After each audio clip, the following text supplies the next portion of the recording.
Olá, minha gente, tudo bem com vocês? Espero que estejam muito bem e prontos para mais uma leitura da Palavra do Senhor. Leremos hoje o capítulo 17 do livro de 1 Samuel. Também leremos o capítulo 15 de Romanos, capítulo 2 de Lamentações e capítulo 33 de Salmos. Vou deixar aqui marcadinho para que a gente possa ler logo mais essa porção das Escrituras. E antes de iniciarmos, vamos fechar os nossos olhos e orarmos, Deus. Então, olha comigo. Pai bendito, Deus maravilhoso, obrigada pela graça de estar diante da tua presença. Obrigada por nos ouvir e estar atento a tudo quanto nos ocorre, nos consolar, nos motivar, nos corrigir. Obrigada, Pai, por ser conosco em toda e qualquer situação. Obrigada por nos guiar em teu caminho, nos fazer te buscar, Pai, de forma tão graciosa e trata conosco. Pai, amado, por meio da leitura da tua palavra, nos dá entendimento, nos ajuda a perceber naquilo que temos falhado, naquilo que precisamos melhorar e principalmente naquilo que precisamos perseverar. Ser conosco, nos fortalece, nos revigora, nos dá ânimo, Pai, nos ajuda a cumprir fielmente o nosso propósito, a nossa missão, que o Senhor tem nos confiado. É assim que oramos, Pai. Fala os nossos corações sobre o teu evangelho. Em nome de Jesus, é que clamamos ao Senhor. Amém. Capítulo 17 do livro de Samuel, que diz: Os filisteus reuniram as suas tropas para a guerra em Socó, que fica em Judá. Eles acamparam entre Socó e Azeca, em Epsdamim.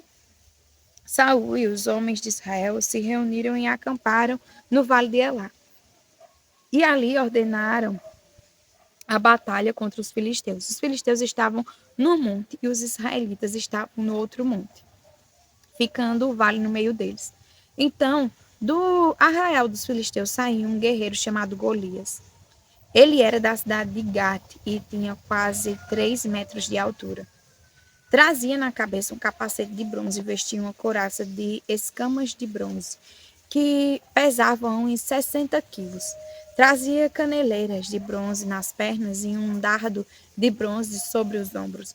A haste da sua lança era como o eixo do tecelão, e a ponta da sua lança era de ferro e pesava mais de 7 quilos. E diante dele ia o escudeiro. Golias parou e gritou para as tropas de Israel: Para que vocês saíram para formar a linha de batalha? Não sou eu, filisteu, e vocês, servos de Saul? Escolham entre vocês um homem que venha lutar comigo. Se ele puder lutar comigo e me matar, seremos servos de vocês. Mas se eu o vencer e o matar, vocês serão nossos servos e nos servirão. E o filisteu continuou: Hoje eu desafio as tropas de Israel. Deem-me um homem para que lute comigo. Quando Saul e todo Israel ouviram estas palavras do filisteu, ficaram assustados e com muito medo. Davi era filho daquele Efrateu de Belém, de Judá, cujo nome era Jessé, e que tinha 8 filhos. Nos dias de Saul, Jessé já era bastante idoso entre os homens. Os 3 filhos mais velhos de Jessé tinham ido com Saul para a guerra. Esses 3 que tinham ido para a guerra se chamavam Eliabe, que era o primogênito, Aminadab, que era o segundo, e Samá, que era o terceiro. Davi era o mais moço. Só os 3 mais velhos seguiram Saul. Davi, porém, ia a Saul e voltava para apacentar as ovelhas de seu pai em Belém. O filisteu vinha de manhã e de tarde, apresentando-se durante 40 dias.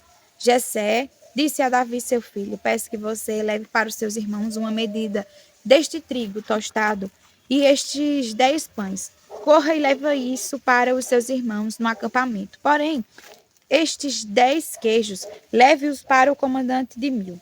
Veja como seus irmãos estão passando e traga uma prova de que estão bem.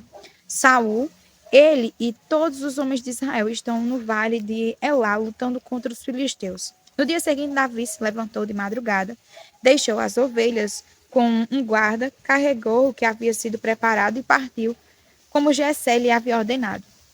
Chegou ao acampamento quando as tropas estavam saindo para colocar-se em ordem de combate e aos gritos chamavam para a batalha. Os israelitas e filisteus se puseram em ordem, fileira contra fileira.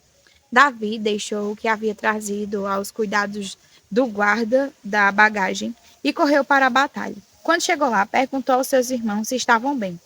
Enquanto Davi ainda falava com eles, eis que vinha subindo do exército dos filisteus o guerreiro cujo nome era Golias, o filisteu de Gate. E falou as mesmas coisas que havia falado anteriormente, e Davi escutou. Todos os israelitas, vendo aquele homem, fugiram dele com muito medo e diziam uns aos outros: Vocês viram aquele homem? Ele veio para afrontar Israel. O rei dará muitas riquezas para quem matar aquele homem. Também lhe dará a sua filha em casamento, e a casa de seu pai isentará de impostos em Israel. Então Davi perguntou aos homens que estavam perto dele: o que será dado ao homem que matar esse filisteu e livrar Israel de tal afronta? Quem é esse filisteu incircunciso para afrontar os exércitos do Deus vivo? E o povo lhe repetiu as mesmas palavras, dizendo: é isso que será dado ao homem que o matar. Eliabe, o irmão mais velho, ouviu Davi falando com aqueles homens e ficou irado com Davi e disse: por que você veio para cá? E com quem você deixou aquelas poucas ovelhas no deserto? Sei que você é presunçoso e mau. Você veio aqui só para ver a batalha. Davi respondeu: o que foi que eu fiz agora? Apenas fiz uma pergunta. Então Davi se desviou dele na direção de outro e fez a mesma pergunta, e o povo lhe deu a mesma resposta de antes. Alguns homens que tinham ouvido as palavras de Davi foram anunciá-las a Saul, que mandou chamar Davi. Davi disse a Saul: que ninguém desanime por causa dele. Este seu servo irá e lutará contra esse filisteu. Porém, Saul disse a Davi: você não poderá ir contra esse filisteu para lutar contra ele.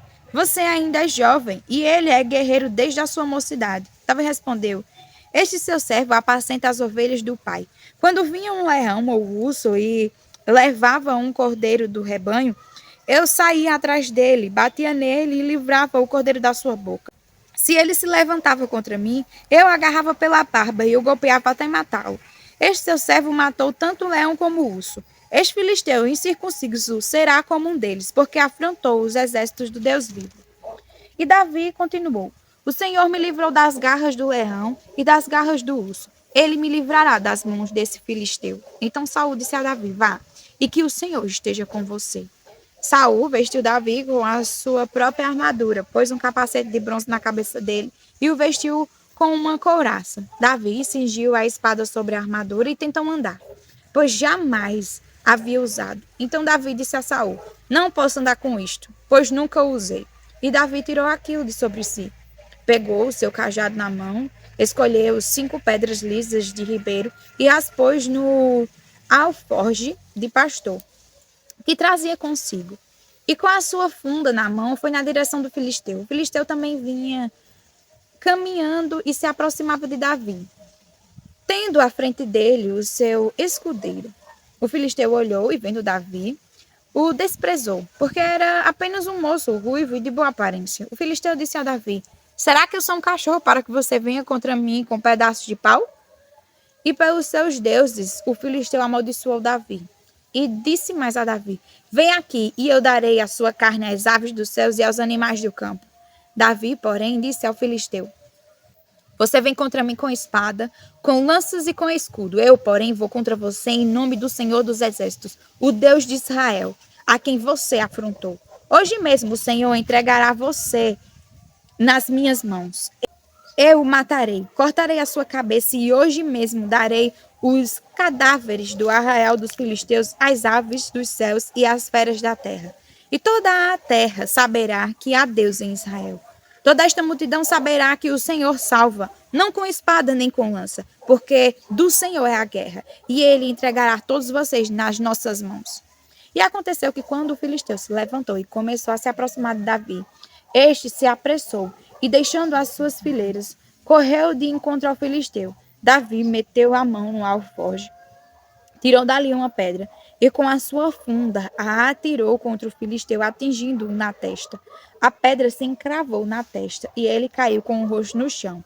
Assim Davi derrotou o filisteu com uma funda e com uma pedra. Ele o derrubou e o matou. Não havia nenhuma espada na mão de Davi, por isso Davi correu e, lançando-se sobre o filisteu, pegou a espada dele, tirou-a da bainha e o matou, cortando com ela a cabeça dele. Quando os filisteus viram que o seu herói estava morto, fugiram. Então os homens de Israel e de Judá se levantaram, deram um grito e perseguiram os filisteus até Gate e até os portões de Ecrom. E os filisteus caíram feridos pelo caminho de Saarim até Gate e até Ecrom. Então os filhos de Israel voltaram da perseguição aos filisteus e saquearam os acampamentos deles. Davi pegou a cabeça dos filisteus e a levou para Jerusalém. Porém, as armas dele, Davi colocou em sua própria tenda. Quando Saul viu Davi saindo para encontrar-se com os filisteus, perguntou a Abner, o comandante do exército: Abner, aquele jovem é filho de quem? Abner respondeu: juro pela sua vida, ó rei, que não sei. E o rei disse: então pergunte de quem esse jovem é filho. Quando Davi voltou, depois de matar os filisteus, Abner o tomou e o levou à presença de Saul. Davi ainda trazia na mão a cabeça do filisteu. Então Saul lhe perguntou: meu jovem, de quem você é filho? Davi respondeu: sou filho do seu servo Jessé, o belemita. Capítulo 15 de Romanos. Ora, nós que somos fortes na fé, temos de suportar as debilidades dos fracos e não agradar nós mesmos. Portanto, cada um de nós agrade ao próximo no que é bom para edificação. Porque também Cristo não agradou a si mesmo. Pelo contrário, como está escrito, os insultos dos que te insultavam caíram sobre mim. Pois tudo o que no passado foi escrito, para o nosso ensino foi escrito, a fim de que, pela paciência e pela consolação das Escrituras, tenhamos esperança. Ora, o Deus da paciência e da consolação lhes conceda o mesmo modo de pensar de uns para com os outros, segundo Cristo Jesus, para que vocês, unânimes, a uma só voz, glorifiquem o Deus e Pai de nosso Senhor Jesus Cristo. Portanto, acolham uns aos outros, como também Cristo acolheu vocês para a glória de Deus. Pois digo que Cristo foi constituído ministro da circuncisão em prol da verdade de Deus, para confirmar as promessas feitas aos nossos pais e para que os gentios glorifiquem a Deus por causa da sua misericórdia, como está escrito. Por isso eu te glorificarei entre os gentios e cantarei louvores ao teu nome. E também diz: alegrem-se, ó gentios, com o povo de Deus. E ainda: louvem o Senhor, todos vocês gentios, e todos os povos o louvem. Também Isaías diz: virá a raiz de Jessé, aquele que se levanta para governar os gentios, nele os gentios esperarão. E o Deus da esperança encha vocês de toda a alegria e paz na fé que vocês têm, para que sejam ricos de esperança no poder do Espírito Santo. E eu mesmo, meus irmãos, estou certo de que vocês estão cheios de bondade, têm todo o conhecimento e são aptos para admoestar uns aos outros. Entretanto, eu lhes escrevi, em parte mais ousadamente, como para fazer com que vocês se lembrem disso outra vez, por causa da graça que me foi dada por Deus, para que eu seja ministro de Cristo Jesus entre os gentios, no sagrado encargo de anunciar o evangelho de Deus, de modo que a oferta deles seja aceitável, uma vez santificada pelo Espírito Santo. Tenho, pois, motivo de gloriar-me em Cristo Jesus nas coisas concernentes a Deus, porque não ousarei falar sobre coisa alguma, a não ser sobre aquelas que Cristo fez por meio de mim, para conduzir os gentios à obediência, por palavra e por obras, por força de sinais e prodígios, pelo poder do Espírito de Deus.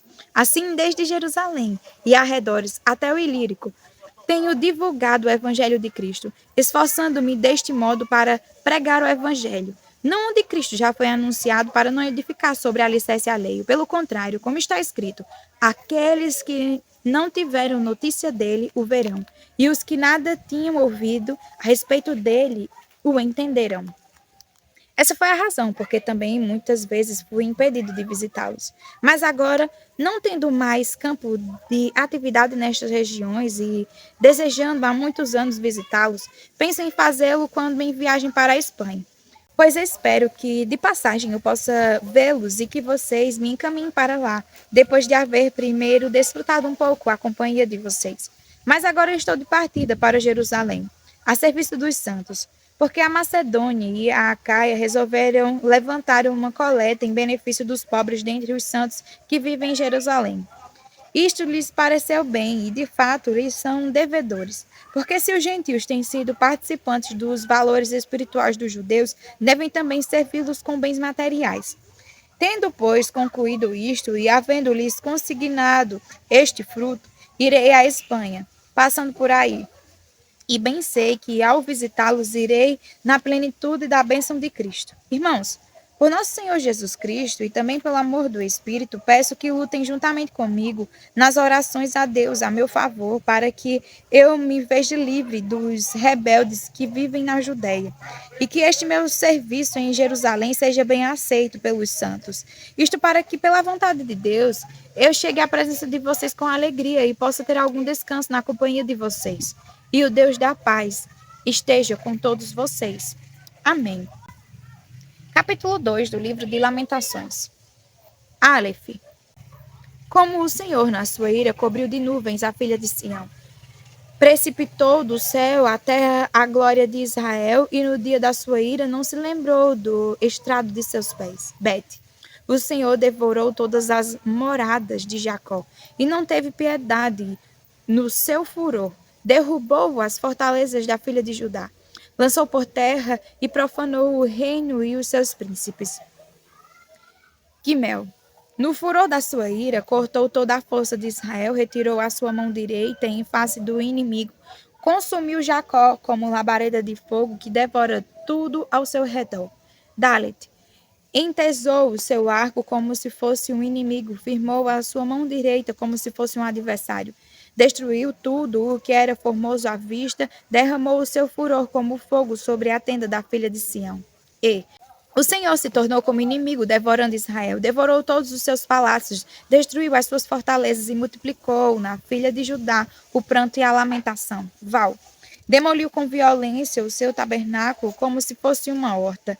Destruiu o lugar da sua congregação. O Senhor em Sião entregou ao esquecimento as festas e o sábado, e na indignação da sua ira rejeitou com desprezo o rei e o sacerdote. Zaine. O Senhor rejeitou o seu altar e detestou o seu santuário. Entregou nas mãos dos inimigos os muros dos seus castelos. Eles deram gritos na casa do Senhor, como se fosse dia de festa.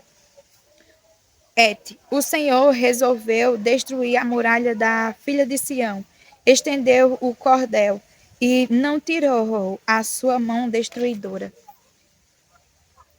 Fez gemer a muralha e as paredes juntas enfraqueceram. Tete. Os seus portões caíram por terra. Ele quebrou e despedaçou as suas trancas. O seu rei e os seus príncipes estão entre as nações onde já não vigora a lei. Os seus profetas não recebem mais visões do Senhor. Iod. Os anciãos da filha de Sião estão sentados no chão em silêncio, lançam pó sobre a cabeça, vestindo roupa feita de pano de saco. As virgens de Jerusalém abaixam a cabeça até o chão. Caf. Com lágrimas se consumiram os meus olhos. A minha alma se agita, o meu coração se derramou de angústia por causa da calamidade da filha do meu povo, porque crianças e bebês desmaiam pelas ruas da cidade. Lamed. Perguntam às suas mães: o que temos para comer e beber? Ao mesmo tempo em que desfalecem como o ferido pelas ruas da cidade, ou quando dão o último suspiro nos braços de sua mãe. Mem, o que posso lhe dizer? A quem você se assemelha, ó filha de Jerusalém? A quem posso compará-la? Para lhe trazer consolo, ó virgem filha de Sião. Porque a sua calamidade é tão grande como o mar. Quem poderá curá-la? Num. As visões que os seus profetas lhe anunciaram eram falsas e enganosas. Eles não expuseram a maldade do que você fazia para restaurarem a sua sorte, mas anunciaram visões falsas que a levaram ao cativeiro. Samek. Todos os que passam pelo caminho zombam, batendo palmas, vaiam e balançam a cabeça diante da filha de Jerusalém. Perguntam: é esta a cidade que chamavam de perfeição da formosura, a alegria de toda a terra? P. Todos os seus inimigos abrem a boca contra você, vaiam, rangem os dentes e dizem: nós acabamos com ela. Certamente este é o dia que esperávamos. Conseguimos! Esse dia chegou. Ain. O Senhor fez o que tinha em vista. Cumpriu a ameaça que pronunciou desde os dias da antiguidade. Derrubou sem dó nem piedade. Deixou que os inimigos se alegrassem por causa de você e exultou o poder dos seus adversários. Tissadei. O coração do povo clama ao Senhor. Ó muralha da filha de Sião, que as suas lágrimas corram como um ribeiro de dia e de noite. Não descanse, que a menina de seus olhos não pare de chorar. Cofe, levante-se e clame de noite, no princípio das vigílias. Derrame como água o coração diante do Senhor. Levante a ele as mãos pela vida de seus filhinhos, que desfalecem de fome nas esquinas de todas as ruas. Reche, Vê ao Senhor e considera a quem tratastes assim. Será que as mulheres devem comer o fruto de si mesmas, as crianças que elas tanto amam? Ou será que os sacerdotes e profetas deviam ser mortos no santuário do Senhor? Sim. Os jovens e os velhos jazem por terra pelas ruas. As minhas virgens e os meus jovens foram mortos à espada. Tu os matastes no dia da tua ira. Fizeste matança sem dó nem piedade. Tal, convocastes de toda parte terrores contra mim, como se fosse um dia de festa. Não houve quem escapasse ou ficasse com vida no dia da ira do Senhor. Os filhos que tive e criei, o meu inimigo os consumiu. Capítulo 33 de Salmos. Exultem no Senhor, justos. Aos que são retos fica bem louvá-lo. Louvem o Senhor com harpa, louvem-no com cânticos na lira de 10 cordas. Cantem-lhe um cântico novo, toquem com arte e com júbilo.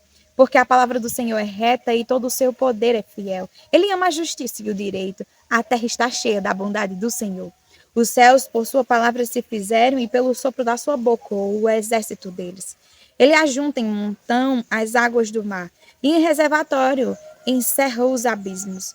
Que toda a terra tema o Senhor, que tremam todos os habitantes do mundo, pois ele falou e tudo se fez. Ele ordenou e tudo passou a existir. O Senhor frustra os planos das nações e anula os intentos dos povos.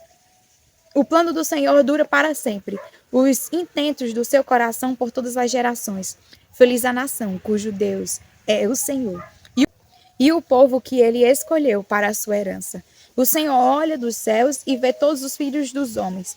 Do lugar da sua morada, observa todos os moradores da terra. É ele que forma o coração de todos eles, que contempla todas as suas obras.